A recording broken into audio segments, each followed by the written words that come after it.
आप हैं हाँसी एक्सप्रेस न्यूज़ के साथ।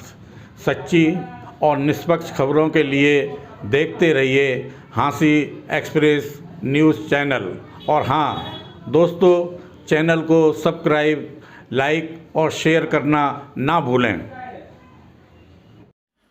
आम आदमी पार्टी हाँसी जिला अध्यक्ष राजेंद्र सोरखी ने अपने कार्यालय में की प्रेस कॉन्फ्रेंस। हाँसी के विधायक विनोद भ्याणा को लेकर कहीं बड़ी बातें, आइए सुनते हैं। महत्वपूर्ण प्रेस वार्ता में आप सभी पत्रकार साथियों का बहुत बहुत स्वागत है। और सबसे पहले अभी हम समस्त हाँसी वासियों को, समस्त प्रदेशवासियों को और आप सबको, आपके दर्शकों को नए साल की बहुत बहुत शुभकामनाएं।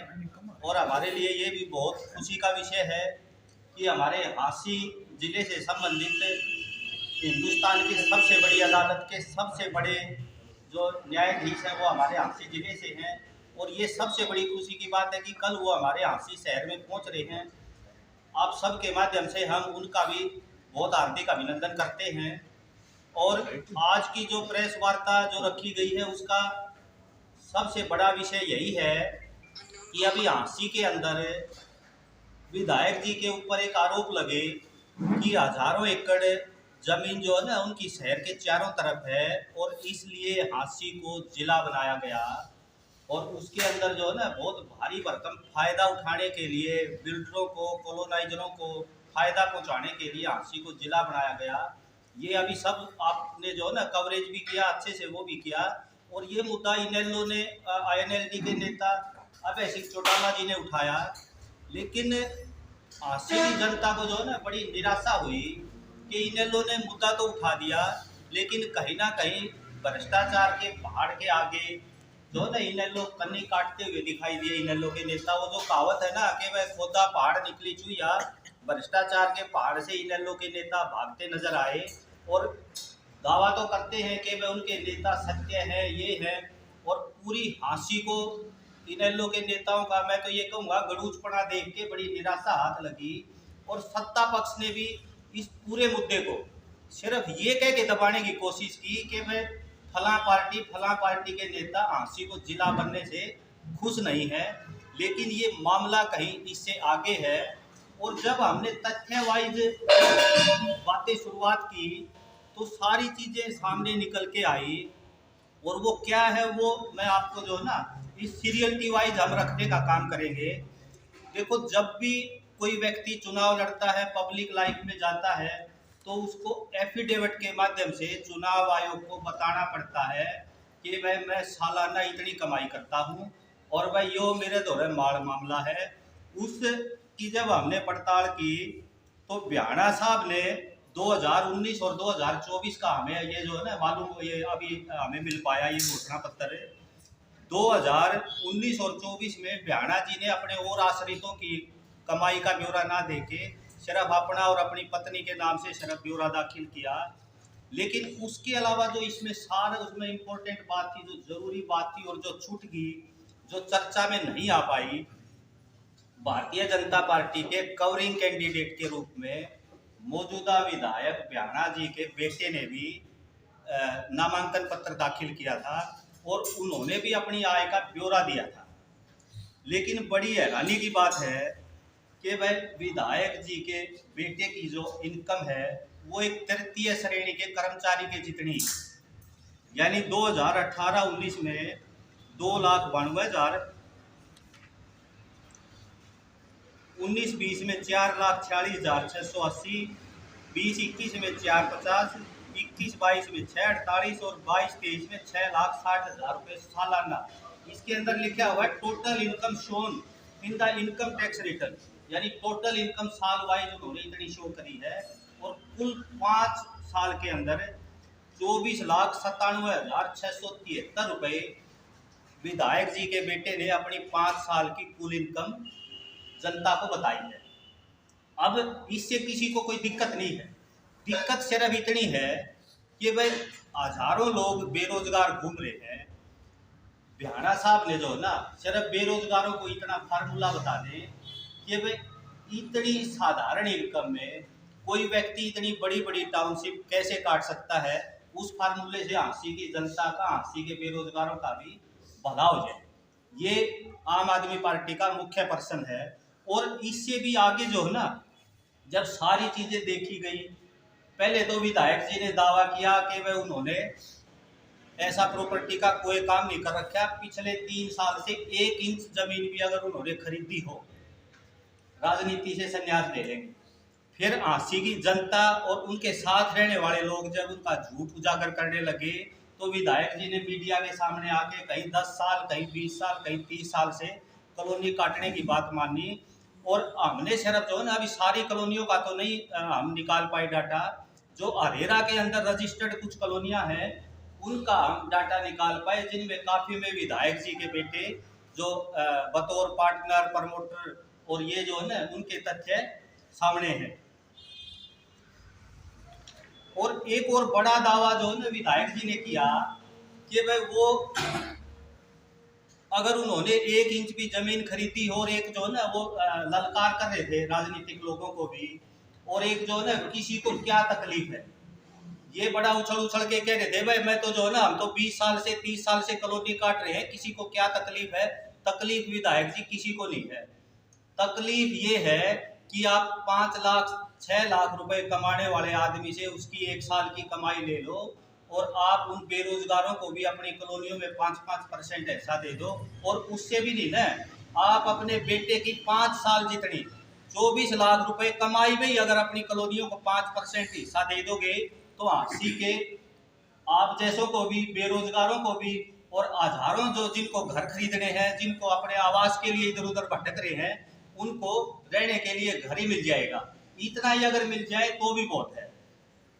और इसके अलावा जो है ना, जब ये सारी चीजें जब आईटी और जो प्रोजेक्ट जो चल रहे हैं उनकी जब जांच पड़ताल की, और वो कितने कितने करोड़ों के प्रोजेक्ट हैं, ये सारी चीजें जांच पड़ताल की, तो देखो कोई भी ईमानदारी से काम करने वाला कोई भी आम नागरिक है, उनके अंदर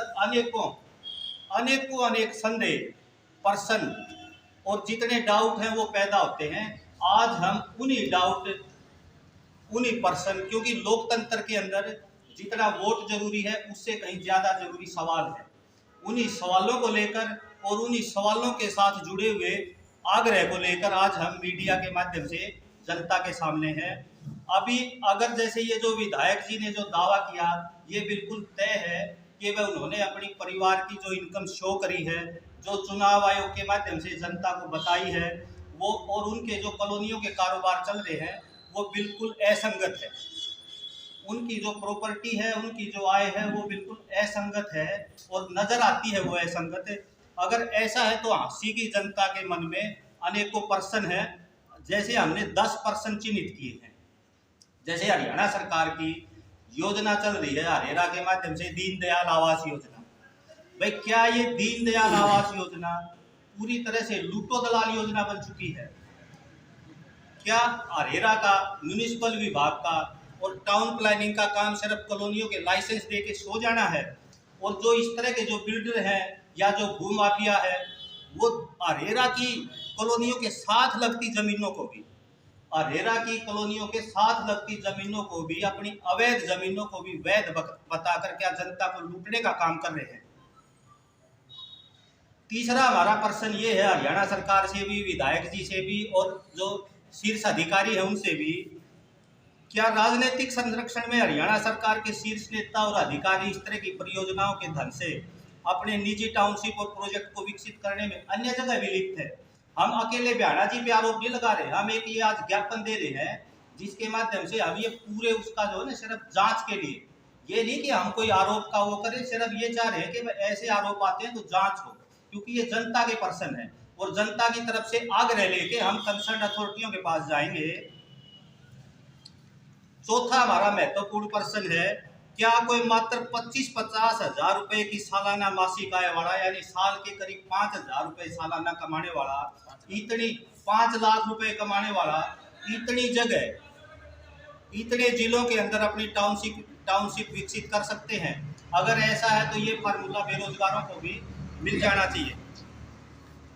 पांचवा महत्वपूर्ण प्रश्न है, क्या चुनावी शपथ पत्र में आय और संपत्ति का गलत और अपूर्ण ब्यौरा दिया गया है। अगला महत्वपूर्ण प्रश्न है, क्या विधायक भ्याणा जी के परिवार द्वारा दर्शाई गई सीमित तथा साधारण आय व घोषित आय जो ज्ञात स्रोत है उनसे कहीं ज्यादा है।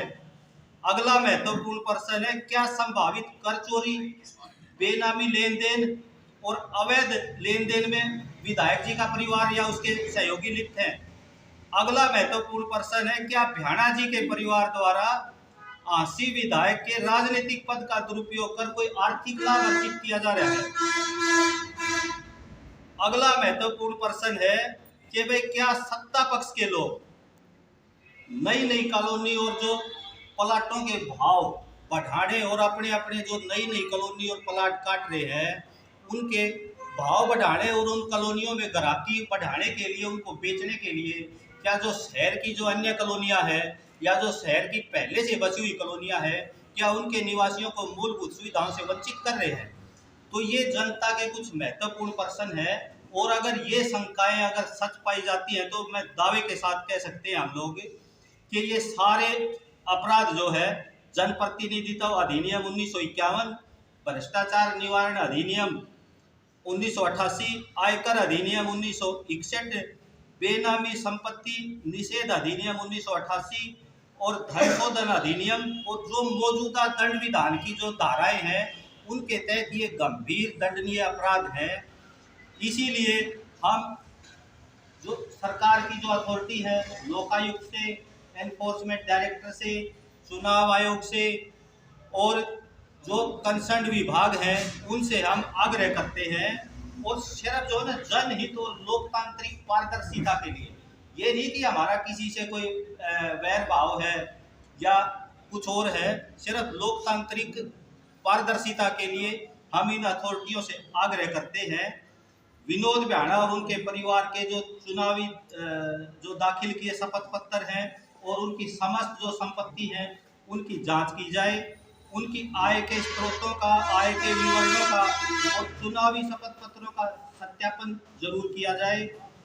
किसी भी संभावित बेनामी लेन देन, पद के दुरुपयोग की जांच की जाए। भ्याणा परिवार जी के अरेरा में पंजीकृत, गैर पंजीकृत जितनी भी परियोजनाएं हैं, भूमि जो अभिलेख है, कंपनियों फर्मों की संरचना है और जो भी निवेश के स्रोत है उनकी जांच की जाए। ये बहुत जरूरी विषय है क्योंकि पूरी हांसी के अंदर ये संशय है। सरकार के कर्ता धर्ताओं द्वारा भी समय समय पर ये घोषणा करी गई है कि भाई हांसी के अंदर 1800 करोड़ की परियोजनाएं चल रही हैं और जब हांसी के अंदर कोई भी आदमी घूमता है, हांसी क्षेत्र से निकल के जाता और सुनता है हांसी में 1800 करोड़ की परियोजना चल रही है, कहीं गले से नहीं उतरती।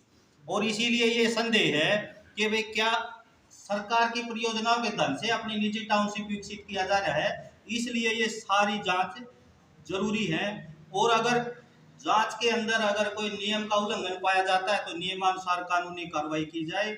और अगर प्रदेश के अंदर अरेरा की या दूसरी जगह भी कॉलोनियां काटने में इस तरह की कोई अनियमितता है तो उसकी भी जांच करवाने के लिए, उसका आग्रह करने के लिए हम ये ज्ञापन आज हांसी के नवनियुक्त उपायुक्त के माध्यम से इन सारी अथॉरिटियों के पास ये ज्ञापन भेजने का काम करेंगे क्योंकि हम ये विश्वास करते हैं कि आम आदमी पार्टी का जन्म भ्रष्टाचार से लड़ने के लिए हुआ है और हम इस तरह से किसी मुद्दे को जो है ना ये विश्वास नहीं करते कि वह बीच में छोड़ के भाग जाया जाए और उसको अंतिम छोर तक पहुंचाने के लिए, क्योंकि देश के अंदर इस तरह के अपराधों से निपटने के लिए अभी यही अथॉरिटी मौजूद है और इन अथॉरिटियों तक हम इस अपराध का बाकायदा सारी जो न्यूज के अंदर अब तक जो उपलब्ध जो जानकारी है उसके साथ और जो कॉलोनिया का जो हमें डाटा जो मिल पाया वो इसके साथ संलग्न करके ये हम उपायुक्त के माध्यम से इन सारी जांच एजेंसियों के पास भेजने का आज हम काम करेंगे।